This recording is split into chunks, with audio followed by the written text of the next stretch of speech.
What's up, everybody? Back here for round 2, official podcast number 2. Bringing in a huge hitter in the cannabis industry as well as the culinary industry. We're going to really dial it in. Chef David today. I want to see if Chris can say my last name. You know what, man? That's my first question to let everybody know out there, the general public. I have probably butchered your last name too many times to count. That's why I call you Chef David. It's all right, you and everybody else. So it's really not that hard. I think because there's a Y and a Z in it, people are just, they just get freaked out. It's like intimidating for some reason. So if you break it in half, it's Yusefzadeh. It's just Yusefzadeh. Yusefzadeh. See, it's not that hard. David Yusefzadeh. Yeah, we always say like chef of the day, you save the day, try to Chef of the day. get something, for people to remember. Okay. A little easier. I like that. Yeah. Did that work in the restaurants? Actually most of the time in restaurants, there were so many Davids that they would sometimes go by middle names. So I was actually like Sam. My middle name's Samuel. I was Sam in a couple of restaurants. So if I run into friends, and they bring up Sam, so I was like, who are they talking about? I'm like, it's just easier. Because during service, you can't, it's annoying to turn around every time when someone's calling your name, but they're not actually calling your name. So thanks for having me. It's a cool spot, new setup, drinking some Southies. Some Southeast seltzers. Friends of ours. Full spectrum. What do you think of the taste, David? It's great. I got raspberry lime. Are they all one flavor? No, we got another one, strawberry kiwi. Okay. And get you one of those on the way out. Yeah, it's delicious. It's refreshing after a long trip coming in from New York City last night. How's the tank today? You running on full or you running on empty? I mean, for me, it's not even... I'll operate at the same level no matter what. It just takes more drive. I got to pull from different sources. It's one thing. I don't know if it's really a positive. It's sometimes not the healthiest thing to do, but we had a great event from some guys called Bootleg Avocado. Mm-hmm. So they're really trying to bring cannabis and food together, and not necessarily. They're building conversations that are really thoughtful. A lot of the people that attended are entrepreneurs from New York, Connecticut that want to get into the space that are really, we're some of the first people in this space. So there's a lot to learn, right? The processes that we're going through, even the Cannabis Control Commission hasn't encountered how to separate dosages in ice cream, right? So we're going to set a standard. If there's another company that comes after us and wants to do ice cream, we'll already have something set in place. So there's lots of barriers and struggles and frustrations to go through, but we're also going to try to pave the way for a lot of people. So some of the people last night at this event were interested in that and kind of how that process goes and how you decide what to do and how you can find regulations and how you can have conversations with your governing entity, which in Massachusetts there's not a lot of conversations that you can have with them. You can't speak with them directly. You can send specific emails, and most of the time they just send you a response like, hey, refer to regulation 40.1, whatever. So for us, last night, it just gives us a chance to be in a room with a lot of people, learn from them, hear, questions that we haven't thought about yet, and be in New York. I mean, I think New York, right? Like, I love food. A lot of people in the room are always talking about this, talking about that. There were some people, around the perimeter that were passing out samples, passing out bites. There was a guy who had a dehydrated bananas from Hawaii, and like CBD banana bites, like dried fruit, and they were actually fantastic. So really just cool to see what's going on in their scene, right? I think we get so caught up in everyday life in your own little bubble of whatever kind of cannabis space you're in. So it's refreshing to go and be out. And then we went out late, went and stopped at Jose Andres' spot for some food, which was delicious. And then who's Jose Andres for those that don't know him? He's a pretty well-known chef. He used to work at a restaurant called El Bulli back in Spain back in the 90s. I think he probably started like early 90s, mid 90s, and which that ended up being #1 restaurant in the world for, I don't know, 11 out of 14 years or something. Like, it was just legit. It's like a Patriot run at it. It's a little stronger than that. I think these guys were like the first kind of like Willy Wonka, kind of playing with textures, playing with molecular gastronomy, playing with which is kind of a weird term, but basically the two brothers, Albert was the pastry chef and Ferran was the executive chef, and Jose Andres was kind of one of their right-hand guys. And so really thoughtful guy, does a lot of philanthropy. He's like huge into charities and helping a lot of, like when hurricanes happen, he has a business that gets tons of food together from different organizations and helps deliver it and feed a lot of people. Really, really, really cool chef. So try to support, definitely, happy to support his restaurants and what he's doing. So. And what he feed you last night? I'm just kind of interested. You roll out of a nice event. You go up to Jose's place. Like, what's David ordering? So we went to it was one of his casual spots, but we had this stuff called bacalao, which is a salt cod. So it's like an old school Spanish way of salting cod for a couple of days, then rinsing it for a couple of days, and then it's kind of mashed up into this kind of, it almost resembles mashed potatoes, and they basically form it into balls and they deep fry it. So it's just like this really fresh, delicious, like salt cod fritter, and you have like a real simple aioli and lemon juice. It's nice. It's nice and like salty, especially if you've been, having a couple of beers or whatever. So we had that. We had some squid ink. We had some, we definitely had some ham, some Iberico ham and some cheeses. So we kept it pretty light. A couple salads. We needed some vegetables in there. We try to add more of those whenever we can. But yeah, we had a good bite, and then we went and met back up with the guys who threw the bootleg avocado. The guy Mario, the main guy, and his friends. And turns out they're chefs as well. They've worked in the industry for a little bit. So talking about possibly getting some New York events together, and they got some spaces. They know some people. That's the most challenging part. Is it's hard to just move your entire team for an event, right? Like I can go cook anywhere. I can go cook in small kitchens, wherever it may be, but to have front of the house, to have, an entire network to sell tickets, all that, it's great to leverage people that want to do the same thing. So just networking overall, just every day, how it is, just taking the opportunity, looking for the right ones. Met lots of great people. Already had a few good conversations, from the event last night, and it's just kind of how we do it, just slowly grow and grow. Yep. And that model, the old model, hustle beats talent when talent doesn't hustle. So that's something that we talk about, and we never leave any rock uncovered. Right. And that's something that I really appreciate through knowing David throughout the years, and having the ability to kick it on the phone with him and chat about that stuff. But back to you, David. Where are you from? Ooh, from Minneapolis. I always like to rep that. Sorry, I don't have any Minnesota gear on my head. From Minneapolis, but I grew up in Kentucky, between Atlanta and Kentucky. My dad was in his 44th year of IBM, 43rd, 44th year of IBM, so he was trapped. They were moving him around when he was younger. Ended up in Lexington, Kentucky, elementary school, middle school, high school. Kentucky was great at the time. I don't think it really represents me at this point, my lifestyle, my friends, my people there.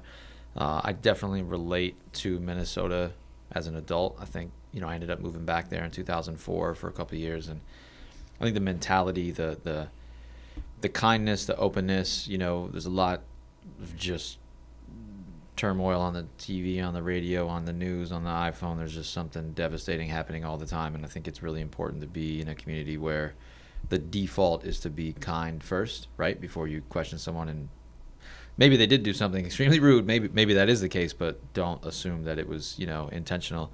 And Minnesota has a really great mentality around just welcoming people. My father's an immigrant, so he and his family came there in the late 60s, early 70s, and they loved it. They're still there. They felt really welcome. So I always like to, being in New England, communicate that Minneapolis, largest Somalian population outside of Somalia, second largest Ethiopian population outside of Ethiopia. Everyone thinks that Minnesota is full of like tall, white, blonde people, and it's. I mean, there's a good amount of that, but there's a really good just mix of cultures, which ends up breeding great food culture, right? You can get just like amazing food on the West Bank in Minneapolis. So yeah, I mean, I think I try to go back there as often as I can. I try to stay in tune there. We have lots of friends there. Friends have restaurants. Tell me about some of those restaurants out there. When you're in Minnesota, where are you dining at? Always go to Bar La Grassa. My friend Aaron has a spot up there with his boy Isaac. Just dank pasta. just I can't. I mean, I Pasta in couple- Minnesota? Oh, see, this is what I mean, though. Is no one goes to Minnesota, right? It's not that place you just end up in. You have to intentionally go there. Yeah, pasta Bar La Grasso is phenomenal. 112 Eatery is one of my favorite spots, kind of owned by the same group. Milk Jam Creamery, my buddy Somay has this ice cream spot. So good. It's so good. Every time you go in there, it's just, he's got this Turkish coffee. He's got this cereal milk. It tastes like Fruity Pebbles, soaked in the ice cream mix, and he strains them out and then spins it. So you get breakfast cereal next to the Turkish coffee. It's hard to beat. Oof, I've never seen that, but it sounds good to me. It's delicious. It's delicious. David, you mentioned you spent some time in Kentucky, Mm-hmm. in Minnesota. Uh-huh. It's got the culture, check. It's got the food, check. What about the music in Minnesota? I know we've chatted about this. Yeah, we were talking about Atmosphere and some of those guys. Minnesota, I mean, it's everything from Lizzo, Atmosphere. I mean, there's lots of, Prince, of course, Bob Dylan's from Minnesota. I mean, there's just a crazy array of people that most individuals don't realize those people are from Minnesota. I think Prince was the biggest one who put it on the map, and I would say actually that Dave Chappelle playing Prince on the Chappelle Show years ago was really what sparked a lot of. I'd walk around, people would be like, "Go cleanse yourself in the waters of Lake Minnetonka." I'm like, "What are you talking about?" They're like, "Oh, Chappelle Show." I'm like, "Do you even know what Lake Minnetonka is?" My dad's sister lives right on it. So, yeah, I mean, I think the music scene there, there's always these alliances between Wisconsin and Minnesota in the music scene. These guys, Solid Gold, are a big figure, one of my favorite bands, and they play with like Justin Vernon and Bon Iver and all these guys that are from Wisconsin. So lots of overlap in that front. The hip hop scene, Doomtree, I mean, there's so many great people that are making music out there. Harmar Superstar, not hip hop, but kind of funky. Interesting guy, kind of like looks like Ron Jeremy, but he sounds like Sam Cooke, right? Like you play his music and you're like, wow, the guy's voice is phenomenal. And then you look at him like, that's not that dude. Yeah, there's great stuff all the time. I mean, again, I could cheerlead all day for Minnesota. So anybody that doesn't know about Minnesota, better start looking into Minnesota. I mean, sounds like some things are gonna be popping out there pretty soon. Looking at not in the wintertime. It's Ice brutal. cold. I remember I moved here and I remember I was in class or something. I was going to grad school, and someone was like, "Oh, you just moved here?" And I was like, "Yeah." And I said, "I just moved here from Chicago." They're like, "Oh my God, make sure you have your winter gear." And I was just like, you have no idea what kind of gear we have to go through winters in Minnesota. I mean, I remember standing waiting for the bus, and I had like a scarf on, hat on, everything, and I remember the condensation just from my breath just raising up and it was so cold outside that I actually like snapped my mustache hair. Like it's cold to your core, right? And I think most people, once it gets below 10 degrees, it's just you just got to wear the right gear. There's no way around it. Protect your head, protect your feet. You'll be in a good spot. Cool. You mentioned Chicago. I want to come back to that, but while we're still in Minnesota, during your early upbringings, like how did you get into cooking? Did you have any early influences other than your professional mentors? Perhaps? Sure, totally. Yeah, my parents are great cooks. Not professionally, but my dad's Persian and he cooks. I think Persian food was really what initially got me excited about food. And it was because a lot of the dishes are stews, are braises, are things that take a long time to cook. So when you have something like in the crock pot, you just smell it all day and you're just like, man, I can't wait to eat this tonight, right? And it was just kind of that. So all the time with him. My mom cooks great food too. She mostly, I think when some of my like first pictures at least that my mom took or someone took of me in the kitchen, I was like helping my mom make cookies or brownies or something like simple, or I was just like licking the spoons. But I was interested. I wanted to eat them, and my mom made some great sweets. So I remember like the holidays, she would do these like 7-layer bars and all these different things that I always loved. And my parents, my brothers were athletes playing every sport, and I was watching the PBS Traveling Chefs of Europe, recording it. I was watching like Emerald's first show before the Food Network. I wanted to eat. Food made me happy, right? And I think I would go to friends' houses and their parents kind of cook like shit, and I was like, I'm really lucky. My parents cook really well. So it really it started to creep into Christmas presents started to be food related, right? Like there's birthday presents were food related. My dad got me a book on how to bake bread on Christmas when I was 10. Like it started to go into that. And so, when he bought me a book on how to bake bread, it's like, great, well, let's pick one and let's go to the store and let's get the ingredients and let's cook it together. It was a bonding thing, but I think parents' role is to facilitate their children's passion if it's, healthy and positive and see where it goes. And I think it really, I started cooking when I was 14. I started earning a paycheck from this little bakery or coffee shop that had to bake their own stuff when I was 14. And I think my parents finally thought, well, let's see if he does it for a year or two, or let's see, because high school jobs are usually just you're mowing lawns, you're delivering papers, right? It's not necessarily what your career is going to be in. I was lucky enough to find something that I really loved to do and had parents that helped facilitate it. So I remember actually I ate a lot of ice cream when I was a kid. I used to get that Breyers mint chocolate chip all the time. And my mom would just come home. She just knew. She was like, I'll just get another one. Like it's going to be, be gone in a couple of days. And I think, my parents got divorced and my mom was trying to just work as much as possible and keep the house under control. And so I'd help her, start making dinner early. She'd be, staying late a little bit. I'd have like hot water waiting and pasta sauce ready to go so she could come home, drop it, finish it, put it out. So just kind of naturally happened, to be honest with you. I mean, I think it just kind of kept going. It's still going, still learning, still eating like a champ. I'm trying to cut down a little bit. So it seems like to me, you got this in your blood, the cooking thing, and you're bringing me through. You're 14. You have your first professional shot at it, cooking, see if it lasts. Yeah. After that, like, what's the road that you took? Like, the 14? Yeah, well, I ended up cooking throughout high school. Graduated, kind of didn't really want to stay around Lexington. There wasn't a whole lot going on. I had no desire. Like, the default was to just go to the University of Kentucky and do a simple business degree or something to that effect, and that didn't entertain me much. So I decided to go to culinary school. My mom was definitely pushing me to, try to really see if that was doable financially and otherwise. And we went to a few places, and we ended up going to Charleston, South Carolina, and going to Johnson and Wales, which of course is here in Providence, but they used to have a campus down there, and I loved it. I loved the city. The building it was in was this old cigar factory from the Civil War. Like, it was just charming. It had this, character to it.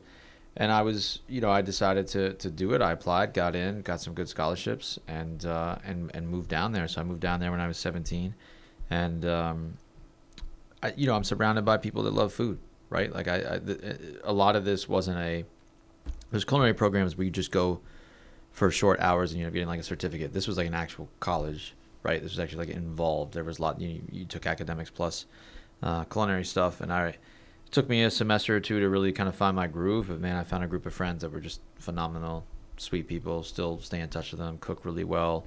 Taught me how to do this. I cook Persian food for them. They cook their background food for me. And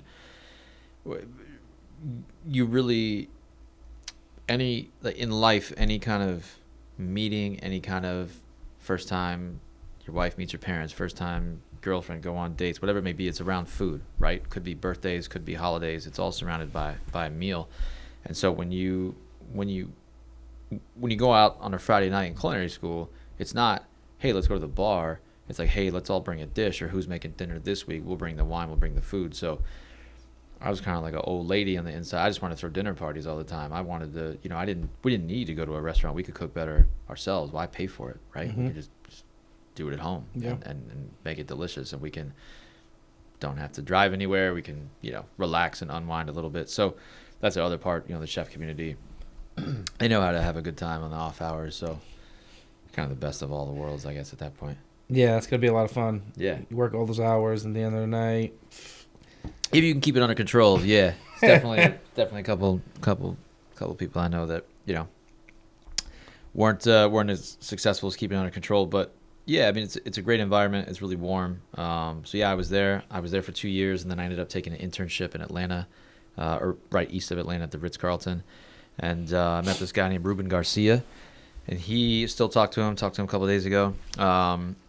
He, is 10 years older than me. He had been with the Ritz-Carlton at that point for, I think, 4 or 5 years. He worked at Commander's Palace in New Orleans a long time ago. He used to work at all these old school New Orleans stuff. He's from Texas, but really great guy. And I think he saw my work ethic, but I didn't know anything. I didn't know how to cook. I knew very basic cooking techniques, but school can only teach you so much. When you're in an environment like that, with that kind of demand, that kind of prestige, that kind of uniform detail, everything, the whole nine. Every day you got to wake up and be 100% because you never know who's coming in the door. We'd have President Bush, we'd have Tiger Woods, we'd have David Beckham, sitting in the dining room. So I'm coming into this kitchen, and he basically just kind of set the tone, set me straight, said this is what we're gonna do. Take pride in it. If you don't, you got to go. If you do, great, we'll teach you, And I think he saw my work ethic and my willingness to learn, and we became friends, and he taught me a lot. And I still practice a lot of things that he told me and that someone taught him, and so on and so forth. And so that, I think, changed the trajectory a little bit of what I was going to do next. Decided to go back to, I guess what you could call regular college, because I knew that I wanted to cook, but I also knew that I wanted to learn more other parts of like food culture, food history, different things. So I worked there for a little bit and then moved back to Minneapolis, went to the University of Minnesota while I was cooking and opening restaurants. Triple majored in food science, nutrition, sociology, and agriculture economics. So everything from personal health to slave trade, spice route, early economy, Vikings and Spanish trading, Portuguese ships, all this kind of stuff. And then the sociology aspect was more based on how people purchase food. So if you're going to sell this on your counter, how do you attract people's eye to it? And I don't mean by sometimes maybe it could be a shiny color or logo, but it's when you go to a grocery store, how often are you looking at the bottom shelf, right? And is there the phenomenon that everything on the top shelf is literally the best, right? This isn't a liquor store, right? You're not going into something where the wine on the top shelf is the best, and so it goes down, and it really, I think, got my brain churning on certain verbiage, certain buzzwords, how to literally package something you want to sell, right, and get it out there to people. In restaurants, you make food and you have to wait for people to come in and make a reservation, right? This on the CPG line, you're pushing out hundreds, thousands, tons of units out to people. So it's a different shopping mentality. It's a different purchasing mentality. So really just kind of, cooking in the off hours, studying this as much as I could, in that time, and ended up graduating and applied for a job in Hong Kong and got it, to my surprise, and was super excited. And I had been to Asia before, but never to Hong Kong. And so took a job without ever stepping foot in that country, and went, and it was intense, and it was detailed, and it was 17, 21, or 25 courses for dinner every night. So it's 5-hour, 6-hour dinner service, lots of detail. So that was now to the next level of just, it was the 16th best restaurant in 2009. So and what was the name of that restaurant? It's called Amber, at the Mandarin Oriental Hotel, which is their flagship property. So we're and this is like Prime Minister of Japan is ordering room service. There's people, it's just crazy, right? It's just like this crazy world of what you got to do. But the ingredients that they were doing, the chef there, Richard, and his food and the flavors were just things you've never seen, never even heard about, right? There's just seafood you never makes it here, right? There's Japanese things that they order that just don't ever make it here. So that was a whole nother level. And also, meeting tons of really talented cooks that were there, kind of in the same boat, same fashion to one degree. Some Italian guys, French guys, African guys, British, a whole mix.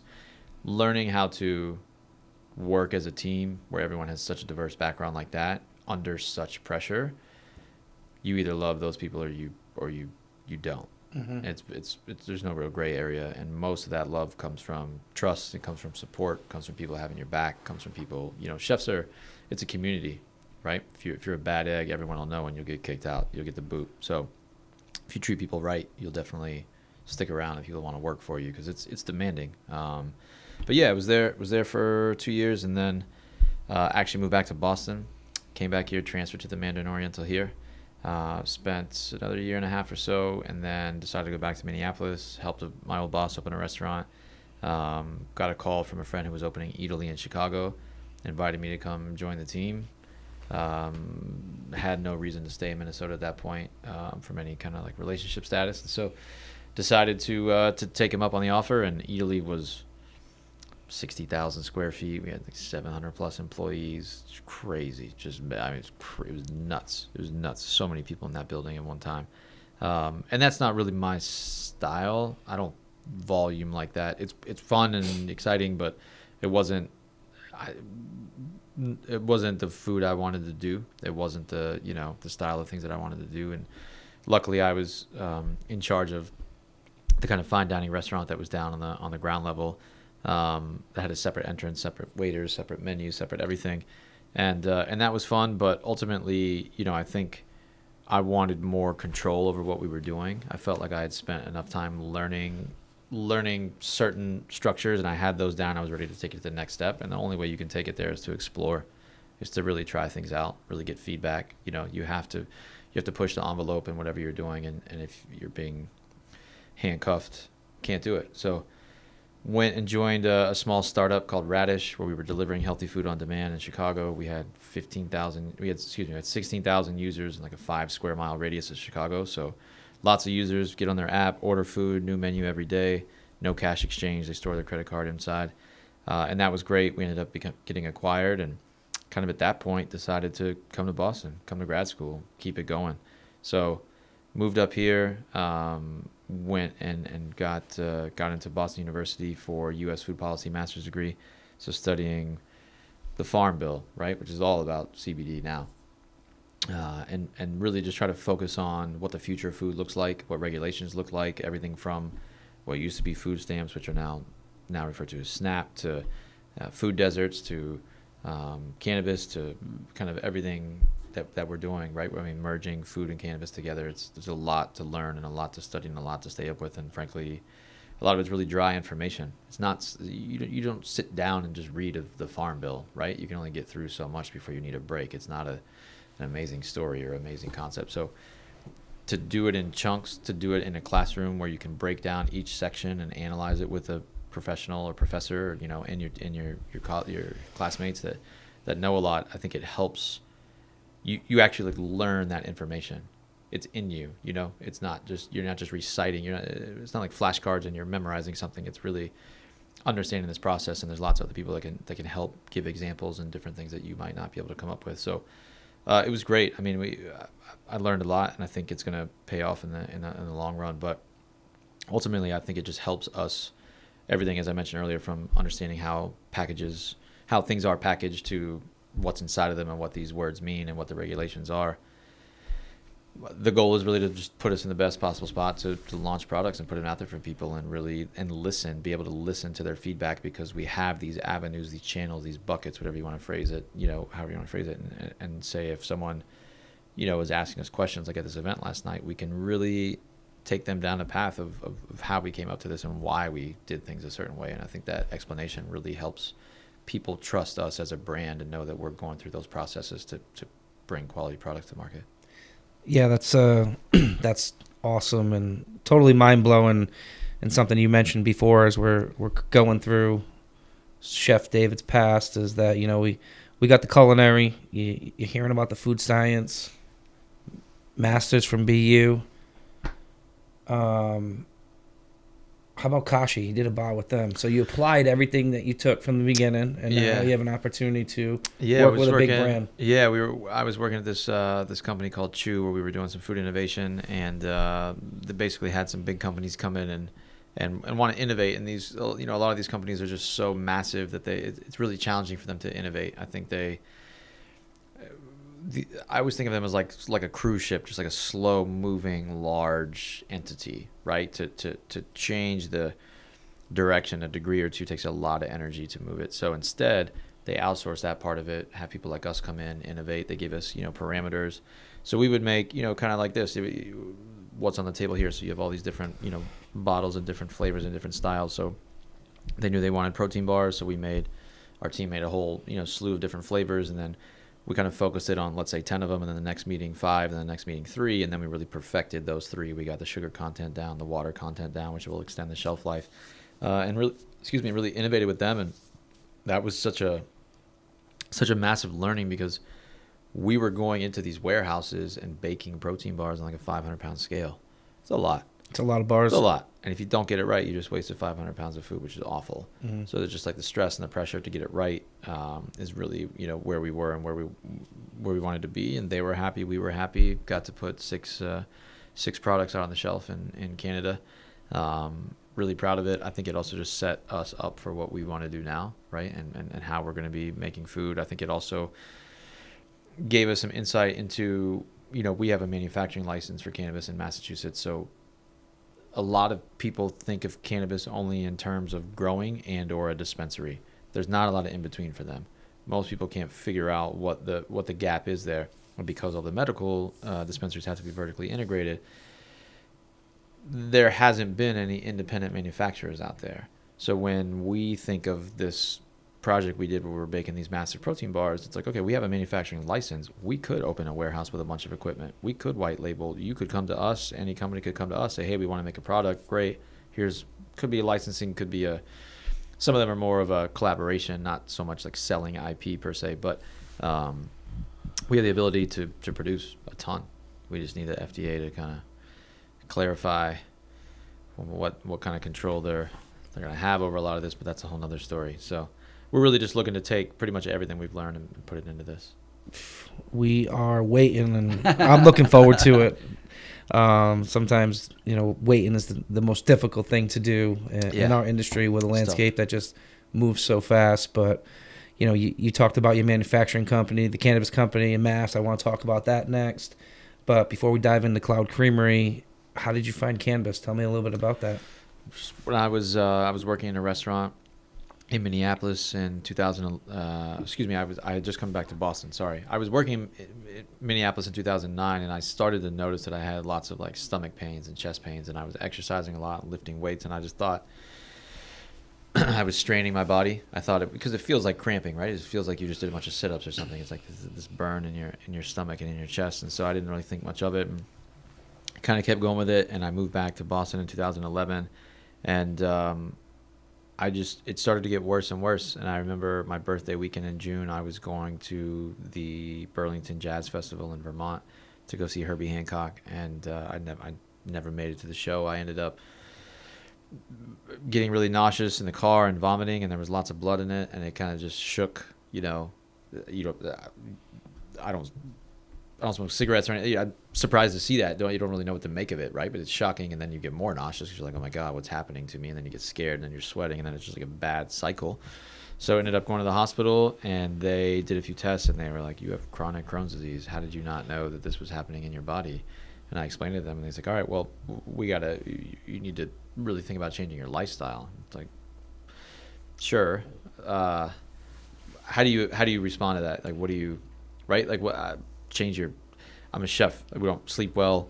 Believe it or not, we don't eat well because we're just eating for energy. You're sweating, you're working, and frankly, most of the time you don't want to eat what you're cooking day in and day out. So it was tough. It was an adjustment. I started on some medications, and a lot of them made me very hot. So I was already hot from sweating in the kitchen, so it almost just made it unbearable. I was like sweating for like 12 hours, which is it's gross, and it also just makes you drink water all day. So started to go through different medications. A lot of them started failing after 6 months, a year. One of them lasted about 2 years. And in 2016, I ended up taking a drug called Remicade.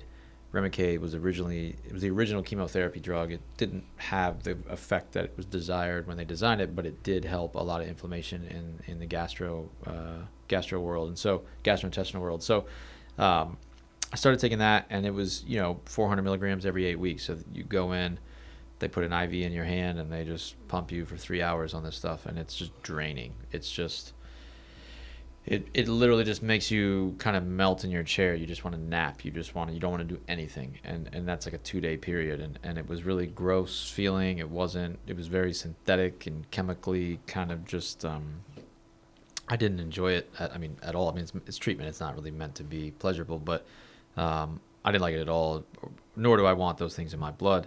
But at the time, there weren't really any other options, and that's kind of the point of this whole industry, is that there's no plant-based pain options when you go through these procedures. It's either opioids or nothing, right? They can maybe get a Tylenol 3, but even then it's synthetic. So I ended up doing that for about 2 years, and when I signed up for grad school, I ended up getting insurance through Boston University, and you have it until I paid for it through December of 18, and I went in for I ended up graduating early. I took summer classes and graduated early, and Fancy pants. And so because I graduated early, the whole paying to December didn't matter because I was no longer in school. So my insurance just cut off on that day. No warning, no notification, no text, no call, no letter, no nothing. And so I went in so I go in every 8 weeks. So my last one was in June. I went in early August to get an infusion. I handed my insurance, and they're like, hey, your insurance has been dropped. I'm like, excuse me? And they're like, yeah, you don't have any health insurance. So I spent 2 days, very unpleasant phone calls and conversations trying to get to the bottom of it. Turns out they were right. I didn't. So I was getting ready to take an international trip and wanted to get things handled, prior to going on that. And so I called the hospital and said, hey, so what can I do? What would it cost me out of pocket? What are my options here? What would it cost? And they said $1,800. And I was like, all right, it's expensive, but my health is worth $1,800. I'll sort it out. I'll take this, and in the meantime, I'll have another 8 weeks to plan what my next options are. So I schedule it for the following day. I go in the following day. I have to sign the document that says I agree to pay the $1,800. She hands it to me. It's $18,000, not $1,800. Holy smokes! They missed a zero for 400 milligrams. Oof. This for half of this container, in volume, $18,000. Oh my God! Which is just speaks to the industry. It's just it's terrible what they do to people and what our whole system. It's a whole nother avenue and podcast for that, but it's really tough. And so I was left with pretty much two options: pay $18,000 or go cold turkey off 400 milligrams of a autoimmune medication. And ended up really focusing on cannabis at that point, looking to what I could find to control inflammation, what I could find to help with just any kind of symptoms, sleep, anything and everything, getting an appetite in the morning, not feeling nauseous.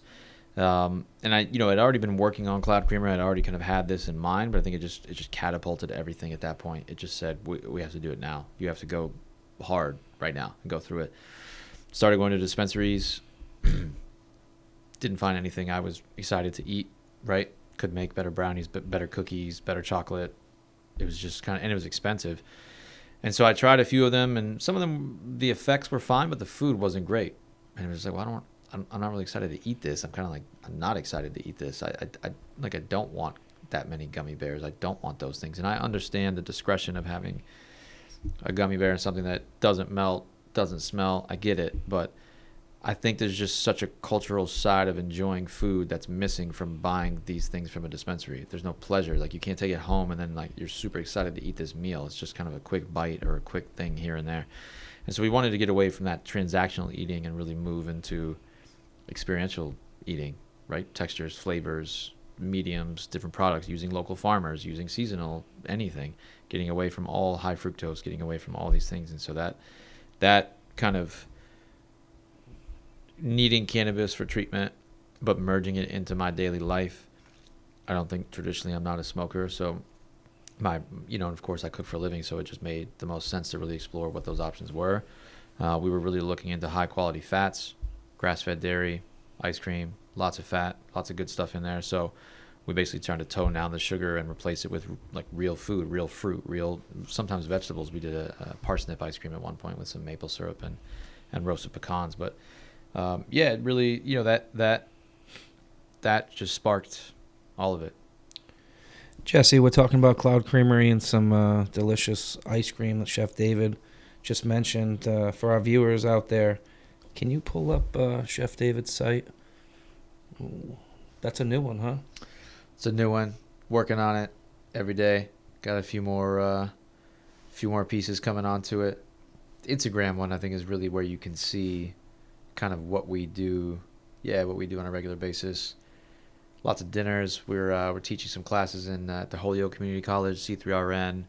You're gonna be out there tomorrow? I'll be out there tomorrow. Yeah, Kate Phillips, Marion, and Randy have got some really great stuff going on. I think there's so many people that are interested in just cooking with cannabis, right? They want to know. A lot of people do it at home, but they want to understand how to infuse. They want to make sure they're safe. They want to know what strain. They want to know how to get the best effect. So for me, I'm very comfortable in the kitchen, and it's really great to be able to spend a whole day in there with people and really show them techniques and kind of how we do things. And then, of course, we do a lot of private events. We have lots of people that, want the same. They have cannabis at home and they want to cook with it, so we come in and show them some recipes and things that they can do and try to put it together. Yeah, quite a laundry list of some folks, as Jesse's scrolling down there. You mentioned those parties. Jesse, can you get a party to pull up? You can go. Oh, yeah, that's the... we had to keep it in the Ocean State for this one. There you go. But we can skip around from dinner party to dinner party here. Well, this is one that Chef David and I collaborated on, as well as Matt. Everybody at the CBD Center. We had a lot of great folks in the room. Different brands, companies that really represent cannabis well. Not only do they represent it well, they grow it well, they extract it well. Yeah. This night was really upper echelons, something that I don't think the people of Rhode Island have ever been, exposed to prior. I mean, heck, we have somebody who I met recently, Fritz, come in. Yeah. Fritz is good friends with Chef David. Had the opportunity to meet him down at Sono 1420 for another dinner party. Yeah. Yeah, that guy right there. What's his deal? He sells some chocolates, doesn't he? So he's Danish. He's been making chocolates for a long time. He used to be in these big kind of upscale department stores in New York. So like D and DeLuca and some of these other spots, selling just massive quantities every holiday, every Valentine's Day, every Christmas. He was putting out quite a bit of stuff, and he loves to be in the kitchen, right? It's just his comfort zone. So. He came down. We met him at the Connecticut event, and then he wanted to come in and kind of just help and cook. I think he misses being in the kitchen. So it's nice. It's great. It's people that understand the service mode. Because I think when you're doing a dinner like that, you're not in your own kitchen. You're not in you have to adapt. You have to be able to do it. So when you have someone who understands kind of your next steps and he can see what you're going to do next, and you don't have to communicate. You don't have to say any words to him. It's a nice just constant flow. Yeah, you get lots of pros and no Joes in the kitchen that night. We didn't have space for him. The kitchen was small. It was great. It was great, but it was small. Yeah, that was a good night that I had at Sono. That was a great night, great event. That was a fun one. Yeah. You had your friend Jolene in from Chicago. Kitchen Toke, yeah. Kitchen Toke people. Kitchen Toke's publication out of Chicago, based on food, wellness, and cannabis. Great stuff. Great people. Her and her partner Frank put it together, and they're really trying to help us communicate what we're doing countrywide. I mean, Illinois is going to be a massive market. Chicago's going to be a huge market just from an innovation perspective alone. So we have lots of friends that are applying for licenses. I know that Jolene is going, I believe, for a dispensary license. So it's going to be having a whole new ball game of products, whole new ball game of podcasts and cooking events and demos and all types of things. So she's doing great work. Yeah, I had the opportunity to meet her that night as well, and can't say enough great things about her. Another person who's kind of in it for the right reasons, somebody who uses cannabis in her daily routines. Right. Somebody who's in the weeds every day. Right. Rolled over her professional career into a really cool publication that comes out. Yeah. That publication comes out, folks, if you want to get it. It's quarterly, so it's not a monthly magazine. That's right. Yep.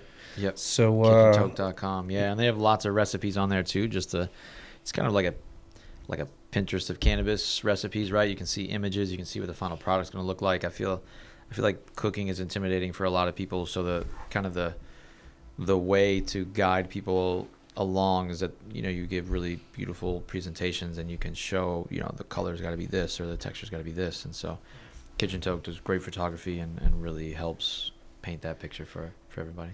And you know what? As I look at your socials, Instagram specifically, because that's where I spend most of my time, the food and everything looks so beautiful and it's on point all the time. But I read the article that you had in Kitchen Toke and talking about chef life, and man, it's brutal.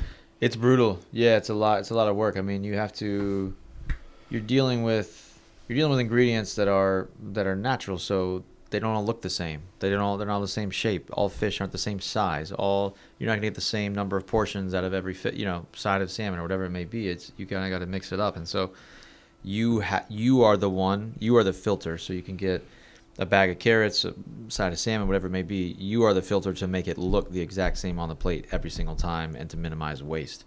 And it's stressful, right? It's tough.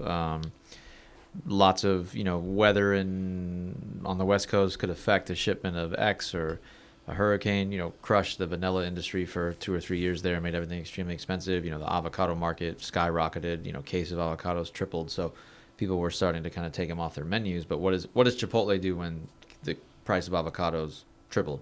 Do they translate that price to the customer? Because no one would buy it if they did that, so they just have to take it at a loss. So when you're in a restaurant, it's not as we're not as big as Chipotle or anything, but you really just have to find out what works, what's agile, what menu items can change. Running specials, running tasting menus, being able to switch things up is a big part of it. It's the cooking side is only one part of being a chef. You really have to manage your costs, manage your team, but really minimize waste, and just from a sustainability perspective. So we kind of just try to bring that game with us, right? We want everything. You eat with your eyes first. So if someone drops something in front of you that smells delicious and looks delicious, you're excited. Like we've done our part. So once you bite in, you've been to I don't know how many dinners. Every single one that I can possibly get to. Yeah, quite a few. I'm in attendance, and usually good old Uncle CBD is in attendance with me. Yeah, Bill is there too. Yeah. So having support from you guys is huge for us, but it also helps us. It pushes us, because we don't repeat any dishes ever. We don't do the same. So it's a new thing every time. It keeps it exciting. And we have people that don't come as often as you, but we definitely have a few regulars that pop in from time to time. So we always, we want them to be super excited for what we're doing, what we're putting out there too. Yeah, and I go to a lot of them, and I'm always super excited. David is somebody who always executes, and I think in his line of work, either you're a performer or an underperformer, and he's been put to the task with our CBD night that we had last 420. Oh yeah, that's right. Served about 400 people by himself. Out of one kitchen.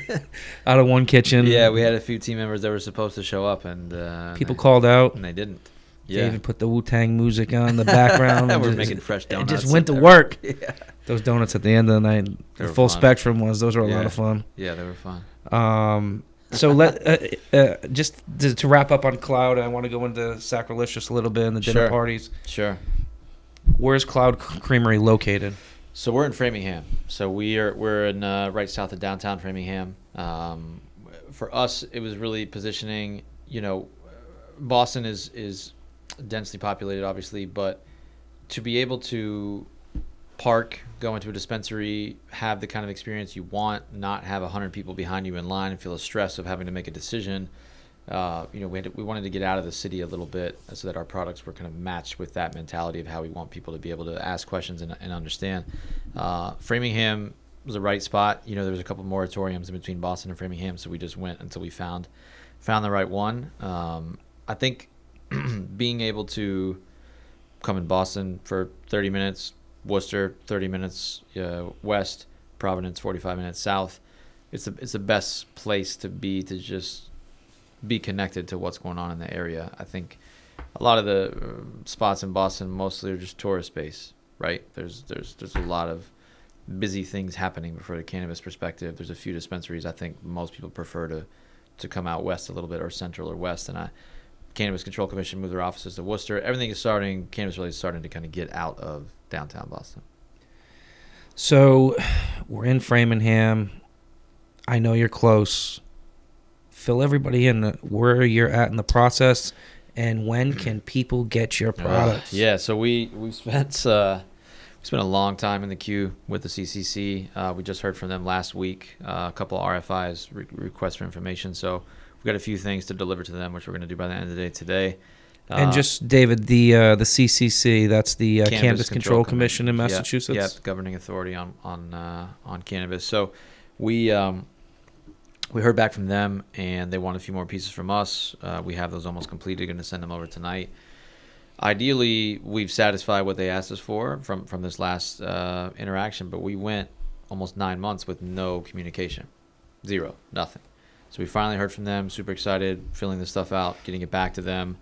Ideally, in the next week, they turn around and say, hey, we've received everything. You checked all the boxes. And then they give us our provisional license. And that basically just means that, they have to, within a 90-day period, give us our license. It could be 10 days. It could be 3. It could be 30. It could be 60.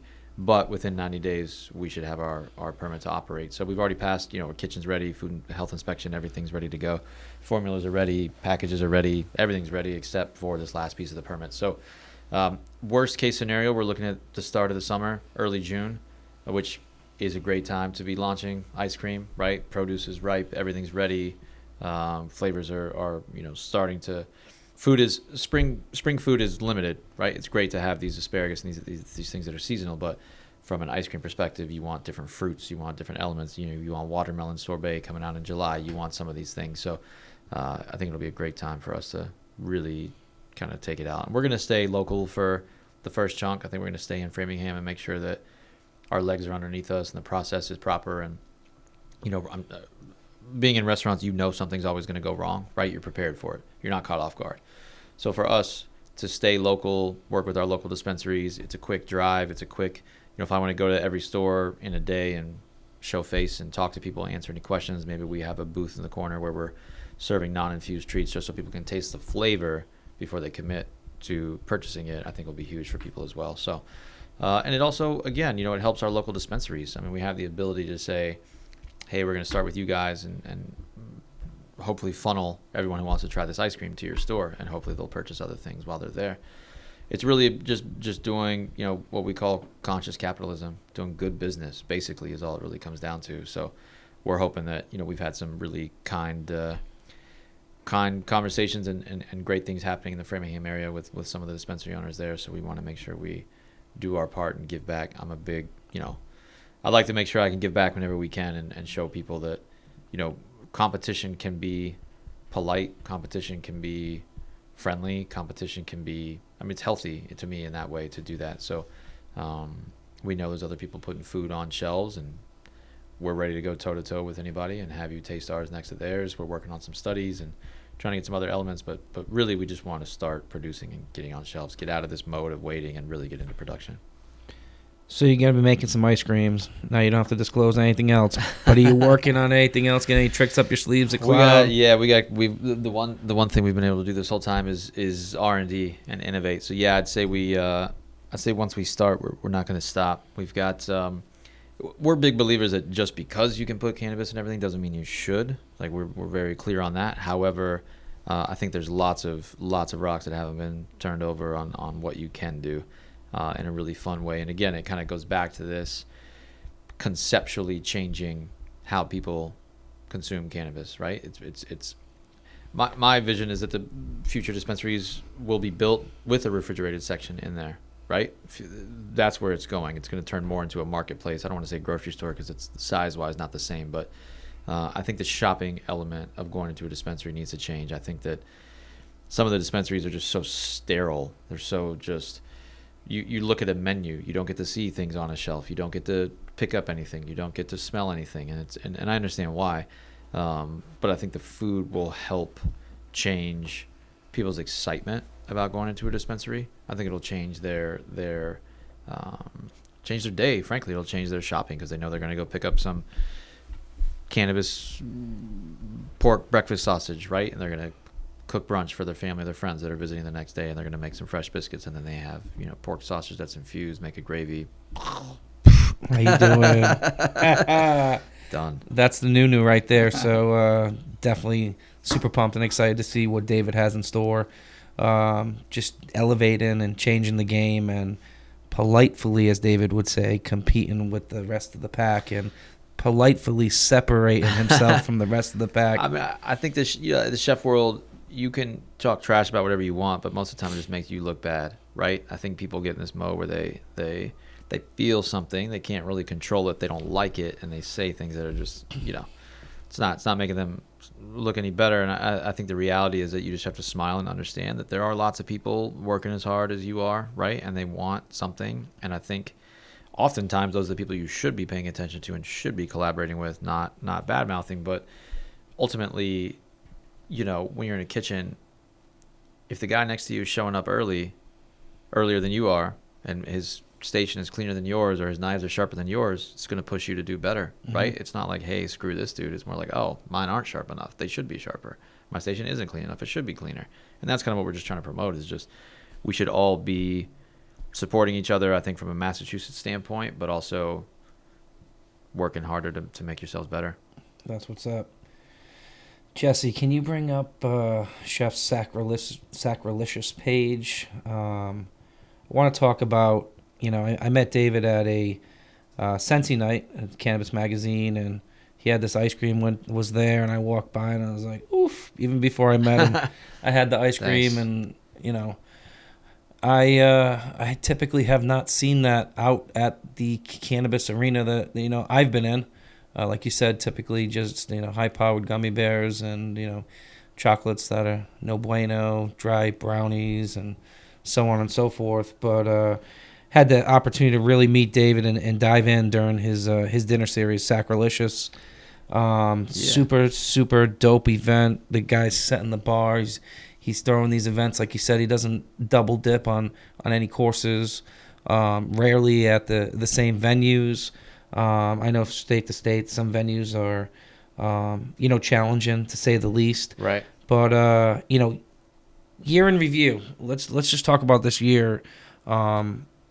You had a great year doing private and public events. Yep. We've chatted about the Cypress Hill Grammy party that you did. Yeah. Aside from cannabis doesn't have to be in everything, as David just alluded to. He cooked in the Masters last year in the green room. I think that's something that you've done. Yeah, a couple of years in a row. This is the first year I'm not going. First year out of 5. It would have been my 5th year in a row, but we're busy. I can't. It's a fun event. My old boss Ruben Garcia runs it, but it's a lot of work. You're waking up at 3:30 every morning for 10, 15 days in a row. It's just I can't not answer emails. I can't not. You're in the kitchen. I'm not on my computer. I'm standing somewhere cooking and serving a lot of people. And there's a lot of people that come through the Masters. There's a couple of tournaments actually. The one everyone's familiar with is just the final 3 days. But there's actually a few that lead up to it that are a little smaller. There's now a female competition finally, and some other things. So, yeah, I mean, I think for us, Sean Corley and I were putting together some fun dinners. I think we really, some of them came from requests to do private events. Then we ended up putting our spin onto it and turning it into something else. We threw a lot that were our own, but cool venues, cool spaces, different vibe every time, right? We didn't want to be in the same dining room. Really try to mix it up from a food perspective, keep it seasonal, but also do some terpene mocktails when you walk in, right? Really focus on the introduction into the space. If you've never come to one of our dinners, what is your experience like? Because a lot of people are afraid of edibles, right? They've had some unique, usually, hey, this brownie I had in college, blah, blah, blah. I hated it. So that's like the standard template for it, but there's variations. So we want people to, when they walk in, to know that we know that. We have that in mind. That's not what we're trying to do. We want you to have a great time. We don't want you to walk out feeling like a vegetable. We want you to enjoy yourself, really stay away from the alcohol. So we'll do like on some like that one right there. So that was is that carrot juice? Jesse, can you scroll up to that was a while back. I don't know if you can scroll up to yeah. So that was carrot juice, tonic water, and then we had some black lime OG terps in that, and put a little orange peel in there. So carrot and orange, and I think, carrot juice is people feel like it's just like a workout, like a dietary supplement. Right? You're juicing, you're going to a healthy version. So we wanted to play on that, keep it healthy, but also not make it so earthy, not make it so so funky. So the terps help do that. But even just merging carrot and orange, total classic flavor pairing in lots of different cuisines. We did a chamomile lemonade. This was a spice orange soda. So this was kind of a Sicilian kind of wintry beverage that they used to bottle, that they still bottle.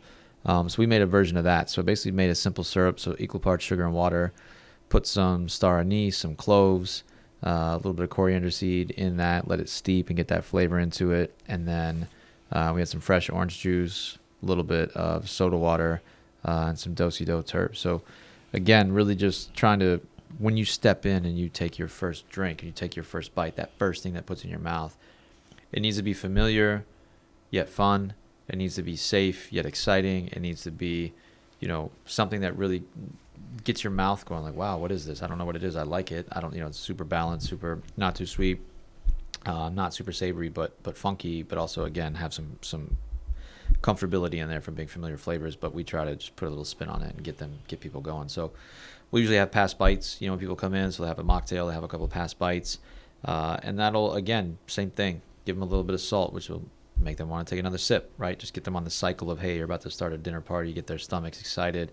Give them a few bites that just trying to challenge their mouth, right? More so than fill them up. And now you got them. You got them on the hook. Yeah, we got the fish on the hook, baby. Yeah, we get them on the hook. And then, the menus are always different. I mean, that one right there, so those are just mini potato skins. I love potatoes. Me too. I don't know what it is, but, making like mini potato skins. So we basically roasted these potatoes, dug out the center, mashed all the, the stuff that we dug out with some cannabis butter, some chives, a little bit of sour cream, a couple other things that were in there. And then we pipe them back into the shells. So when you step in, you had these at the event. And it's just a couple little bites to just get you, right? You just pop them and you just... Oh, you're ready. You're ready after. Like, give me more. Yeah, exactly. When's the next dish coming out? That's what we want to know. So that's, it's fun to do that. It's fun to watch people's faces, right? Because they come in, they don't... Usually people come in groups of 2 at least. Sometimes it's 4, right? But they're like, all right, at least I got someone I know here that knows me. So in case, so it's fun to watch them do that and then transition into really having a good time. And you can always tell that, you're sitting down next to strangers, right? You don't know anybody. And by like course 3, everybody's friends, right? Like it's the best part of the cannabis industry is it's not unique. It's not an alcohol party. No one's like getting out of control and being obnoxious. It's real. It's very warm and friendly. So, having these meals, having these plates, again, bringing people together over food, is kind of just the core of this whole thing. The dinner series is something where we also get to do a little testing, right? They're kind of our guinea pigs on some flavors. So I've made some ice cream flavors that I would not necessarily ever bottle. Any package and beverages we necessarily wouldn't bottle, ice cream we wouldn't necessarily package, and check it out, see what the reaction is, right? We get a free reaction from them. So it's usually as an additional course, there's like a separate scoop or as a palate cleanser. So if someone doesn't care for it, they still have plenty of food that they'll enjoy. But overall, it's great for networking, for marketing, but also really just to people. I think understand us a lot more once they've come to one of our events. They understand who we are. They understand what we're about to put on the shelf. They understand what we're going through, how we explain things, why we've curated things for them, how we pair strains, etc. So it's fun, and it also been cooking dinner for a long time for people. So it's lots of rewards, lots of positives. And I got to add to everything with that is that these dinners and these dinner parties. It's not, you don't have to do cannabis. You can do CBD. Right. You can do nothing. Right. Totally customizable. You can do both. Yep.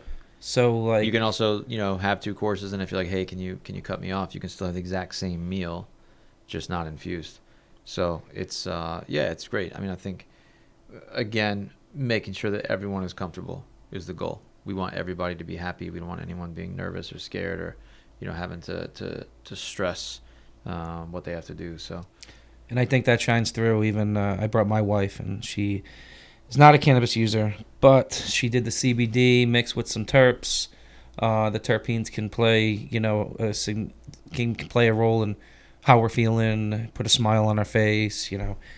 Chef David is awesome on bringing you along that culinary ride. Once he gets that one hook in you, you're on. And whether you want to dial it into the right amount of cannabis in your dish or no cannabis or CBD or combo, you can feel comfortable knowing that when you go there, it's going to be one of the best culinary experiences that nobody in the Northeast has witnessed, myself included. I've been to some other cannabis events, but nothing like David's. David's are Thank you. Top notch. Like I said, this guy's a performer. He executes every single time. Doesn't matter if people call out, people are late.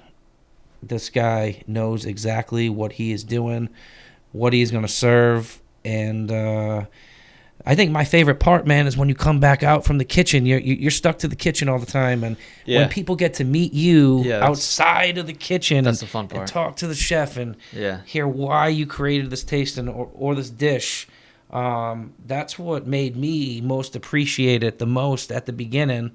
And then, obviously we became personal friends, but I just want to let everybody know not the experience of a culinary ride, but the experience of meeting somebody who's tops in his game, take time to step outside the kitchen, not only tell everybody about the food, but he's going to take the time to walk around and speak to everybody to make sure that they're having a great experience. And that's something I've witnessed at all my events that I've been to with you. Like you said, I usually roll in with Uncle CBD. It's me and Uncle Bill. Yeah. And we don't know anybody. But by the end of the night, maybe even second course, third course, everybody's in a happy place. Right. Everybody's in a comfortable place that they're not. That was a good one. That was a really good one right there. That was one of the original ones right there. If that might be the first one we did, actually. That was nice. That was one of my favorites. The outdoor event, great setting, and then the opportunities with an outdoor event with a cannabis party or CBD party. Yeah, everybody can maybe smoke their cannabis or smoke their hemp. Yeah. To be outdoors is really huge, right? I mean, I think just finding venues in general, no matter what you're doing, to be outdoors is always a benefit. We get cooped up in the winter, so it's time to be out there. You can take a smoke if you want, take a walk, right? I think a big thing for us is making sure that if edibles aren't your forte or your preference, that you still have the ability to take a break and enjoy cannabis the way you like to. So we've had some really fun dinners. We've met a lot of great people, lots of fun times. So David, you're looking into the future, what the future holds. Yeah. We've talked about some really, really fly events that you're going to be a part of. Yeah. I don't know if they're top secret or if you want to let the public some know of them we about can't. Yeah, we will be at South by Southwest, cooking at 2 events. Not at liberty to say which ones yet, but they're not even really cannabis related. It's more just to have food and really to bring a voice to a charity event that's taking place that we want to support. I think we're fortunate enough to be in those circles where we're considered to be a part of the events, and we're really proud about that. But ultimately, we try to take a step back and acknowledge that we don't need to do every event that's out there. We want to do the right events that actually speak to who we are, right? We want to be a part of people that are doing really great stuff in the industry, and I don't mean necessarily making money. There's a lot of people donating, helping with social equity, getting people out of prison that don't deserve to be sitting there. There's so many things that, frankly, I hope to see a lot of the Massachusetts brand do more of. But for us specifically, we're actually going to be throwing a charity event May 14th in Boston. We'll have it up on our site probably by Monday for you to click on, and it's an event. No cannabis will be on site whatsoever in any way, shape, or form. We have a beautiful, beautiful space that's designed. These artists, I mean, it's just, you have to see it. And the event is to raise money for the Crohn's and Colitis Foundation, which is one of the only entities available for people like me when I was kicked off my insurance. They were one of the only resources I had to, and frankly, the best resource I had to figure out what my options were and to read people's feedback from going off these medications. They compile lots of really helpful information there for you. But they do a charity walk twice a year. The summer one is June 13th, right downtown. And so we put together a Cloud Creamery team, and we're trying to raise money for it. So all profits, all proceeds from this charity event, May 14th, are going to go towards our team's donation for the walk. So we've got, I think tickets are $100.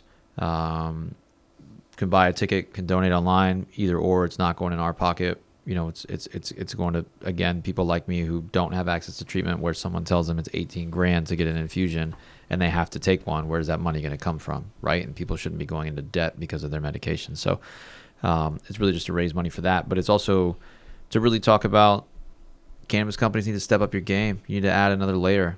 You need to help other people, right? It has to be this conscious capitalism. There has to be something positive you're doing for your community, whether it's donating your time, whether it's donating money, whether it's donating to, to have interns or whatever it may be to help people grow and learn. It's ultimately going to make you a better person and a better business. But for us, it's just, there's so many people, they're making money, but they're not giving it back. They're not giving their time. So I guess it's a slight call out, but for me, it's really, we want to feel good at the end of every day about what we're doing, right? Not just putting out delicious stuff, but really helping people. And I think if we can do both of those, I'll be sleeping soundly. That's awesome. And I know we talked about that event, and we're really looking forward to supporting you as well here at the CBD Center, and our product line JASA will be there, standing side by side. You'll be getting some folks in that walk, selling some tickets. Support your people. It's very important that we do have these causes that, like you said, that sense of you politely calling people out, and having that conscious capitalism. That's something that people do not think about, and I'm glad that you brought up today, and put people out there on blast. Like, you got to give back. You can give back to everything. Just find your thing. Find something. Yeah, find something you can donate to. I mean, I think there's a lot of companies that want to be carbon neutral, and so they, pay money to a farm in some country to offset or something to that effect, and that's great, and that's fine. But there's so many things that are local that you can help with, right? Mm-hmm. Strengthen your community. So this is one that's, it's very specific, obviously, to me and to our company. I think, ultimately our goal is to have our products be, in hospitals where we're the trusted source for a plant-based pain option. I think, when you go in for a surgery or you're going for a procedure, and you come out and you're sore, you're tired, you need some assistance, we got to stay off those opioids. But if you have no other option, what are you going to do? It's cold turkey or popping pills. So we're trying to bring a different game, different angle, different element to what those choices should be. Yeah, no doubt about that. And plants over pills every day, all day. There should be better options. And there are options out there. People need to get educated. They got to get educated with this cannabis plant, the CBD side, the THC side. That is important. You mentioned, getting this ice cream into hospitals. Right. We're kind of on the medical mode here at the CBD Center. We operate with physicians throughout the state that trust us with their patients. We have a medical liaison, Dr. Morano, board certified chief of neuro at Fatima. I know you've had the opportunity to meet him. Yeah. I know it's hard getting folks that rely on all their knowledge to be evidence-based, if you can. What's been the talks around any medical institution that you've had? Sure. Is that wall coming down, the stigma coming down? What are you seeing? So it's from a physician side, the physicians and the surgeons that we spoke to, they're on board.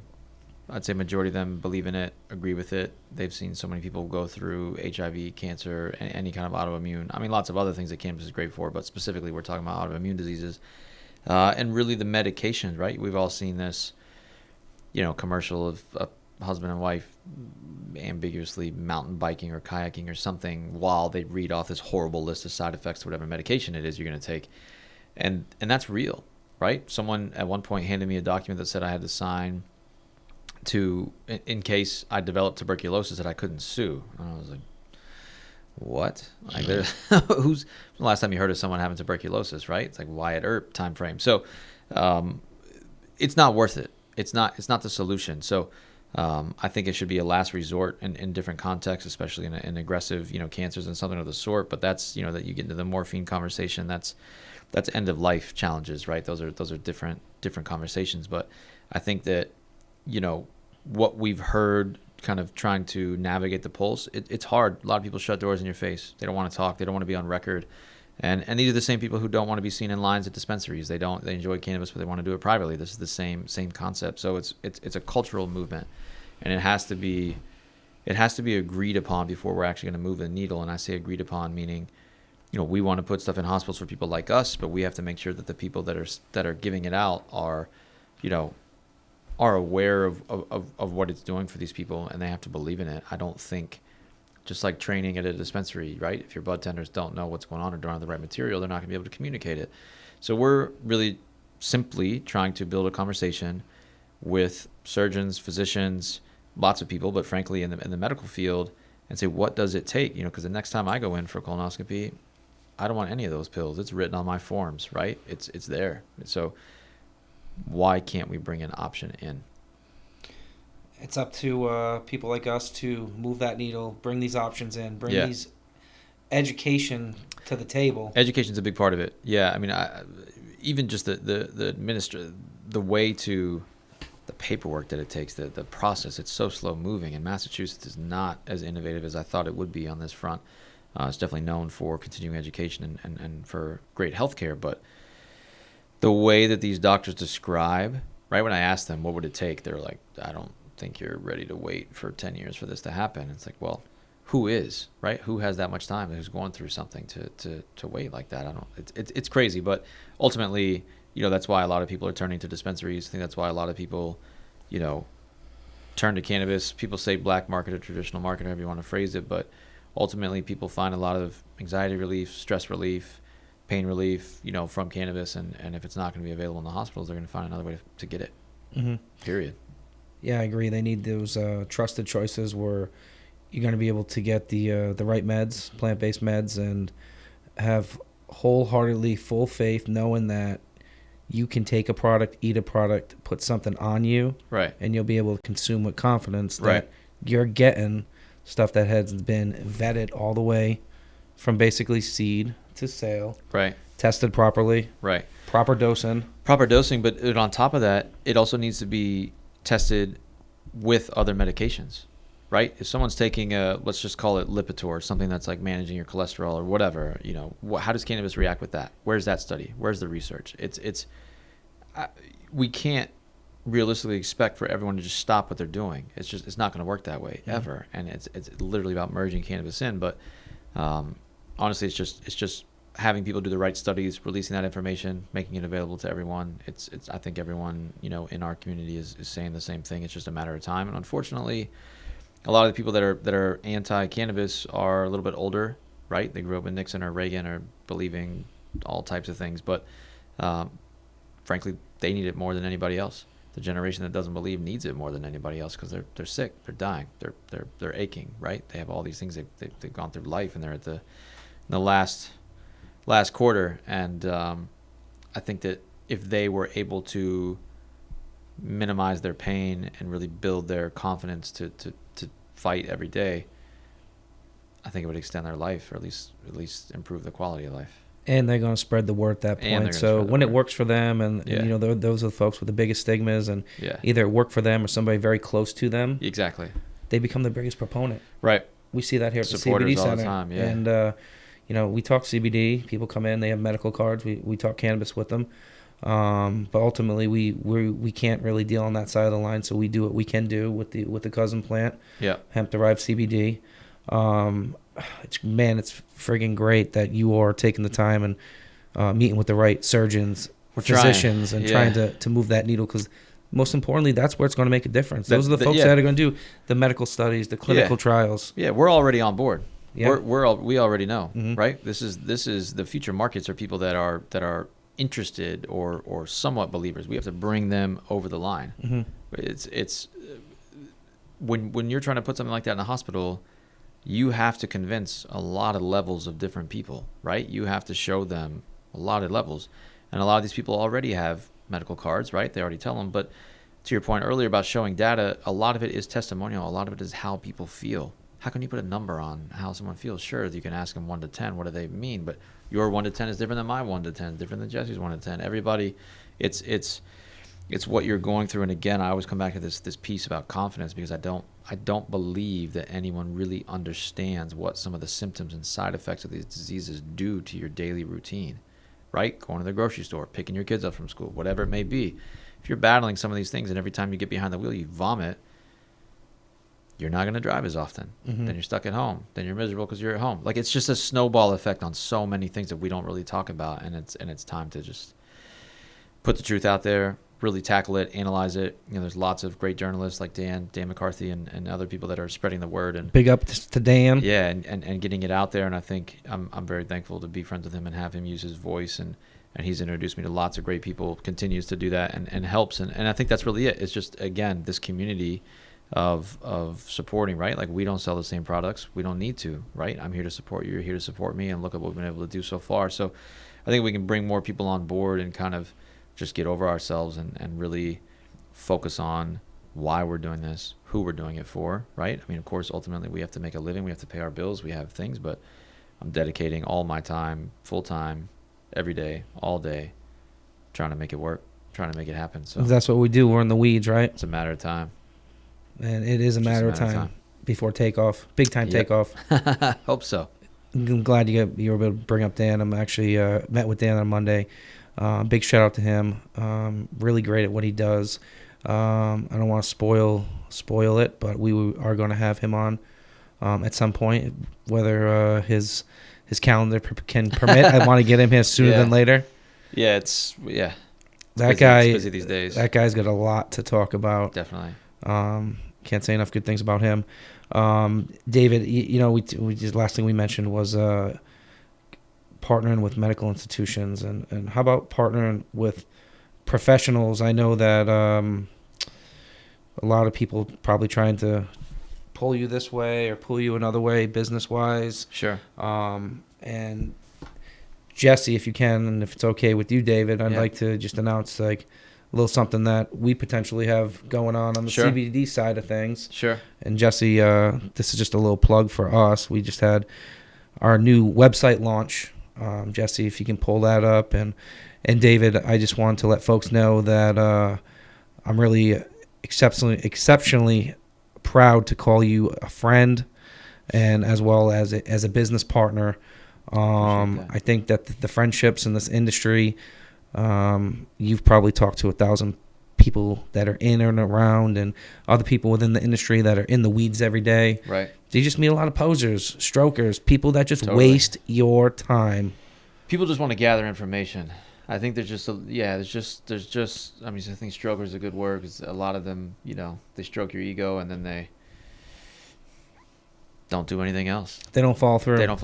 There's no follow up, and it's frankly just a lack of professionalism in the cannabis industry. But it'll get there. It's just we got to weed those people out, honestly, and that's kind of where we ended up. Right, we've had some great offers. When we were raising some money, and great offers from a literal number standpoint, financial standpoint. But ultimately, we didn't agree with the principles of this company or these individuals, and didn't feel like we wouldn't be proud if they were representing us. And that's really what it comes down to, is that, we're not expecting anything to be perfect, but we want to know that, like, deep down, they're going to do the right thing. If they're faced with a difficult decision, it's going to go the right way. And I think the ethics in the cannabis industry haven't really been tapped on too much yet, right? We're about to start wave 2, right? Like, there was the MedMen, there was the big companies that are all now Aurora Cannabis that are just dropping, like Canadian companies that are just dropping big time, right? MedMen has a store on like Fifth Avenue in New York. I can imagine what the rent is like, but it's not even rec in New York City. So it's kind of wild, but that is kind of on the decline, and I think the next wave is really brewing, and the next wave is full of innovation. It's full of new products. It's full of new ideas. Not all of them are going to work. Not all of them are going to stick, but there's going to be, this is, in my opinion, the wave of innovation, right? If you're looking at cannabis on a timeline of when it was legalized to where it is now, I think the next 2 years are going to be not only different products, but different shopping experiences, right? I think that a lot of people are starting to really focus on managing stress, managing anxiety, managing pain, and finding what works for them, and integrating that into the daily life. So again, if you literally just listen to what your customers are saying, listen to what people want, listening to what's going to work. I mean, what do you have in front of us here, right? All these different lines, all these different products, all these different elements that you're curated for individuals, and that's it. So I think this is going to be the most exciting time for us. We've gone through a lot of the grunt work. We've had to wait, grind it out, lots of events, get our name out there, travel nonstop, right? Was in New York last night, here today, have to be in Holyoke tomorrow to teach a full class. We get energy from these people, though, right? Seeing people, hearing them, hearing their joy, again, being able to cook with people, tomorrow. even though we're on different levels of how we view food, there's still an appreciation at the end of the day for it. And I think once they understand what we do and what we make, they go home and tell their spouses, their peers, their kids, their partners, what we're doing. And then they tell theirs and they tell theirs. And it's building business the right way. Mm-hmm. And there's something to be said for that. There's no fast track, as you mentioned, with the cannabis companies that are kind of, taking a big hit. In my opinion, too much top down, not enough people in the weeds. And as you mentioned, where we are now with the innovators, the people who are innovators are the people who live it, who breathe it, who are in it every single day, who have given their greater adult life to this industry. Right. And there's going to make a connection sooner or later. Totally. And I'm looking forward to, the people that we have in our circle, where they're going to go. Yeah. We got Mario opening Green Line down right in Roxbury. It's going to be right in the mix. He's doing a lot for the community down there. I'm super proud to see that and see what he's doing. I think there's going to be a mix of the best version of. I always obviously I relate it to small restaurants, right? Instead of going to the Olive Garden or to going to a chain restaurant, right? Finding those small purveyors that do great work, right? It's kind of the same thing. It's almost like turning to the craft brew kind of entity where there's smaller local people doing wonderful stuff, and that's who you should be supporting. That's who you should be going to. So it's really going to help us keep big business out, right? It's going to help keep a lot of these entities that are going to damage what we have, if Coca-Cola or Coors Light or one of these massive companies wants to come in and just set the bar in an unprecedented way because they have so much money, right? It's going to put us all at a disadvantage. So we're doing our best, again, to keep the local guys growing and building and keep those big guys out of there. So happy to see people like Mario, even people like Dan, getting into the space, getting into the mix. I mean, they've been in the space for a while, but I mean, finding their groove, finding it is, what they can dedicate their time to. It's great. Yep. And I totally agree with you there. And also, state for state, you're in Mass, I'm in Rhode Island. It is support local. It is support your people. Lots of great farms out there, people that support us. Rhode Island's finest, you know them. Yep, great stuff. Great supporters, great flour, great extracts. OPP Farm, another one. Pinnacle's another one. We have these folks that are in Rhode Island that are just kind of one of many cultivators with only 3 places to go and actually get retail cannabis. Right. And I got to give them their due. They're staying afloat, keeping their heads above water, and hopefully there's diversification against the big conglomerates that want to come into a little old Rhode Island and Sure. dominate it and not Sure. allow themselves to grow, and that would kind of take the small mom and pop people out of it. I think in the CBD arena, it's all mom and pop, right down from the stores to the farmers to the manufacturers. I know in CBD land we're looking for guidance, consumables. Sure. It's something that's just such a gray area. Yep. If you do it, are you going to get in trouble? Right. If you do it, does it make you a bad person? It's crazy. Yeah. I mean, we could spend days on this it's really tough. I mean, I think a lot of things in our country were set up the wrong way, and it's our generation's task to start redirecting the ship, right? Redirecting the course. I think that from environment to industrial food production to, everything, anything, it's just, we're making changes all around, right? And it's just another industry where we have to steer it in the right direction. So we're the people tasked with that. We're going to do it. We're going to do it well. I think, again, we're always looking to innovate. So people that have ideas, right, send us an email, send us a note on Instagram. We're always down to collaborate. I met some folks last night that are from Boston at the New York event who want to do some dinners together. So, that's what we're looking to do. That's what's up. Yeah. I'm looking forward to partnering with you, and get you some products on the way out for the class tomorrow. Yeah. Right. Very very proud that you're going to be carrying the JASA brand out there and whipping up some Are you doing some caramels? We're doing. What are you doing? So we're doing a tasting. So tomorrow's class. So it's a 6-part series. Tomorrow's class is really built on building a tasting menu. So it's kind of like we were talking about earlier, like really acknowledging where to start from a flavor perspective, but also understanding a dosage perspective. So understanding, bringing people in with terpenes, getting them started on some sativas to build their energy, getting them into sativa hybrids and indica hybrids, and back down to indicas, then into some CBD at the end. Really just to take them on a vibe that's going to balance them out ultimately. But we want to show different techniques. So it's not just the strain, it's not just the variety. It's also, I'm curing egg yolks with cannabis, right? We're curing salmon belly with it. We're using flour. We're decarboning flour. We're decarboning flour sous vide, like without oxygen, right? In a vacuum bag with olive oil. We're doing lots of different butters, olive oils, avocado oils, coconut oils, whatever it may be.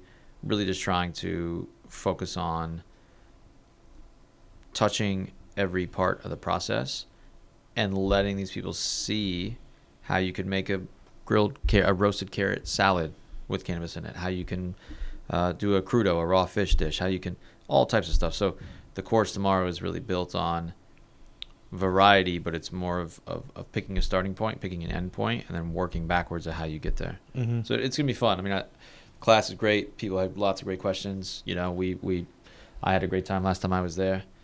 Excited to be there. Going to be teaching it with their director of culinary, a gentleman named Warren. So yeah, we're pretty excited.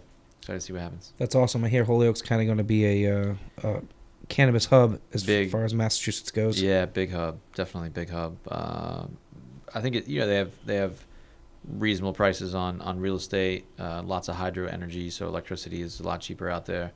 Lots of good reasons, but it's also, again, it's a community that needs jobs created. It's a community that needs people to come in and buy things, right? Because mm-hmm. Ultimately you go there to buy something, you're also going to stop and get coffee. You're going to stop and get lunch. You're going to stop and get dinner, right? It's spending money in these communities that everyone's just been directed to Boston for a long time, right? Only it's got to spread out. Mm-hmm. I'm a big fan of Holyoke, so I'm looking forward to see what Holyoke does, personally and professionally. I'm interested to see how your class goes tomorrow, see everything that you're whipping up and what the future has to hold for you, my friend. And I can't wait to go to your next event. What do we got going on? You got taste buds. We got let everybody know. Yeah, we got to buy tickets and support. Sure. So Bobby Nuggs and I teamed up and have a new project called Taste Buds. So we got the first one May 9th in Framingham. So yeah, really, I think when Sacrilicious started, it was more of a, hey, this is just Sean and I doing these events. I think we've met a lot of great people that want to collaborate, right? We've been traveling, doing lots of collaborations. I have some chef friends, my buddy Manny in Manny Mendoza in Chicago from Herbal Notes, and then my friend Joffrey Arrington from the Mob Rep in Chicago through a great event. So we started to feel out, it's more about the dinner as a whole. It's not about us. So we had like Joe Sasto come in from Top Chef, came in last December, that was a killer dinner. That was a crazy dinner. But yeah, I mean, I think Taste Buds and these other things are really, there's lots of great people out there doing different things, and then it allows us to reach into their market as well and meet lots of new people that we can do fun events. So it keeps it new venues, new people, new clientele. It's really interesting for us. Ultimately, I think, we're thankful to have followers, but we also want to move around. We want to keep it fun. We want to keep it light. We want to keep it interesting. We don't want to.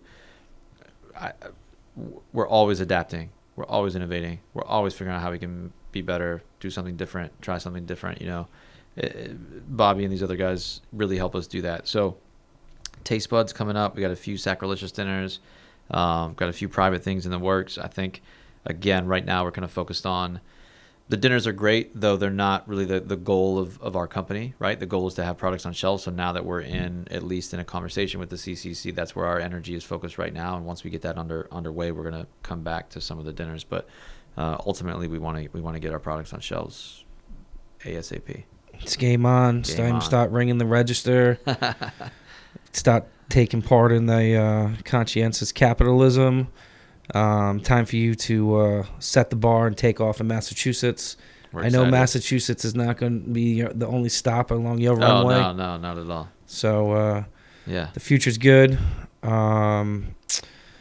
Anything else you want to add, David? Anything No, I just want to say thanks for having me. Yeah, it's great. It's great to just come visit, see the shop, be in Providence. I enjoy being in Providence. I think, the food scene around here, we need to go. I need to go over that VFW and hit up Mike's kitchen. Need some of that veal parm in my life. Oh, I think I need a little bit of veal parm too. Adolfo took me over there one day. I was like, oh my God. Oh, Walked yeah. out a couple pounds heavier for sure. Cash only. Don't walk in there with your card. You're gonna be having to walk to the ATM somewhere. Be upset. Yeah, exactly. Yeah. But I excited that you came down. I think we spent enough time talking here. I hope everybody has a clear and concise picture of Chef David. Where he's from, his background, where he's going. These super dope companies that he's a part of, super dope causes, charities. If you guys want to learn more, you can check out our site. We're going to be putting up link to Chef David and all his events on our website, so you can stay tuned and up to date on what he has going on locally. And shoot, hey, you might be in Chicago one day and David has an event going on, or one in Minnesota or LA. You never know. So we want to stay in touch. David's part of my CBD crew. And this has been Volume 2, Lunchtime Rewind. Chef David made it here through all the traffic from New York City. We appreciate him not canceling, because that's what some people do some days. But there's no stopping. There's no stopping this fight, this train that we're on. And I look forward to it. And that's it for Volume 2. You guys have a great day. Thank you for tuning in. Go on the YouTube station. JASA Talks is where you can find this. Like if you want, but if not, subscribe some more. Go on Chef David's websites. David, what are they? Instagram, yeah, cloudcreamery.co, and then eatsacrilicious.com. I think Instagram is probably our most popular or preferred. I think people always want to see the food. The website's more of a landing page to reach out to us and contact us, but we definitely keep Instagram up to date, real time. I like that. Did you bring your Puffco? I did. Let's go. Thanks, guys. Have a good one.